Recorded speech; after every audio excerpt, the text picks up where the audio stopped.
നമസ്കാരം. പ്രതിദിന ഓണറേറിയം 100 രൂപ വർദ്ധിപ്പിക്കണമെന്ന ആവശ്യമുന്നയിച്ച് കഴിഞ്ഞ 209 ദിവസമായി സെക്രട്ടേറിയറ്റിന് മുന്നിൽ ആശാപ്രവർത്തകർ സമരം ചെയ്യുന്നതിനിടെ മന്ത്രിമാരുടെയും MLA-മാരുടെയും ശമ്പളം 35% കൂട്ടാൻ സർക്കാർ നീക്കം.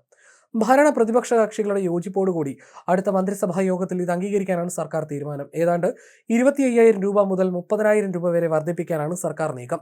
മന്ത്രിമാരുടെയും MLA-മാരുടെയും ശമ്പളവും പെൻഷനും കാലാനുസൃതമായി വർദ്ധിപ്പിക്കണമെന്ന് നിരവധി തവണ അംഗങ്ങൾ ആവശ്യപ്പെട്ടിരുന്നു. അതിന്റെ അടിസ്ഥാനത്തിൽ വിഷയത്തെക്കുറിച്ച് പഠിച്ച് റിപ്പോർട്ട് സമർപ്പിക്കാൻ ജസ്റ്റിസ് CN രാമചന്ദ്രൻ നായരെ ചുമതലപ്പെടുത്തിയിരുന്നു. സംസ്ഥാനത്തെ മന്ത്രിമാരുടെയും MLA-മാരുടെയും ശമ്പളവും അലവൻസും പെൻഷനും 35% വർദ്ധിപ്പിക്കണമെന്നാണ് കമ്മീഷൻ ശുപാർശ ചെയ്തത്.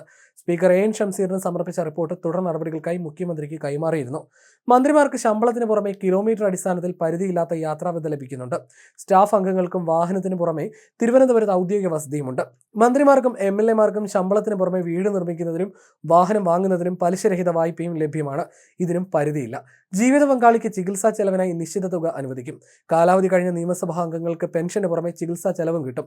ഇതിനെല്ലാം പുറമെയാണ് ഇപ്പോൾ ശമ്പളവും വർദ്ധിപ്പിക്കുന്നത്. വേതന വർധനവ് ആവശ്യപ്പെട്ട് സെക്രട്ടേറിയറ്റിന് മുന്നിൽ ആശാപ്രവർത്തകർ നടത്തുന്ന സമരം 209 ദിവസമായിട്ടും സർക്കാർ ഇതുവരെ തിരിഞ്ഞു നോക്കിയിട്ടില്ല. ഓണാഘോഷങ്ങൾ നാടെങ്ങും പൊടിപിടിക്കുമ്പോൾ ഇപ്പോഴും സമരമുഖത്ത് പൊരിവെയിലിൽ തന്നെയാണ് ആശാപ്രവർത്തകർ. കഴിഞ്ഞ ഫെബ്രുവരി 10 ആരംഭിച്ചതാണ് സമരം. പ്രതിദിനം 233 രൂപ എന്ന തുച്ഛമായ ഓണറേറിയം മിനിമം കൂലിയായി വർദ്ധിപ്പിക്കുക, ആരോഗ്യവകുപ്പിലെ അടിസ്ഥാന ജോലികൾ ചെയ്യുന്ന ആശമാർക്ക് വിരമിക്കൽ ആനുകൂല്യം നൽകുക തുടങ്ങിയ ആവശ്യങ്ങൾ ഉന്നയിച്ചാണ് ആശാപ്രവർത്തകർ സമരം തുടങ്ങിയത്. എന്നാൽ ശക്തമായ സമരം മാസങ്ങൾ പിന്നിട്ടിട്ടും ആവശ്യങ്ങൾ അംഗീകരിക്കാൻ സർക്കാർ തയ്യാറായിട്ടില്ല. സർക്കാർ തന്നെ നിയോഗിച്ച പഠന സമിതി ഓണറേറിയം വർദ്ധിപ്പിക്കണമെന്ന നിർദ്ദേശം സമർപ്പിച്ച് ദിവസങ്ങൾ പിന്നിടുമ്പോഴും നിലപാട് പ്രഖ്യാപിക്കാൻ സർക്കാർ തയ്യാറായിട്ടില്ല. അതിനിടയിൽ ആശാപ്രവർത്തകരുടെ സമരം അനാവശ്യമാണെന്ന തരത്തിലുള്ള പ്രചാരണങ്ങളും സർക്കാരിൽ നിന്നുണ്ടായി.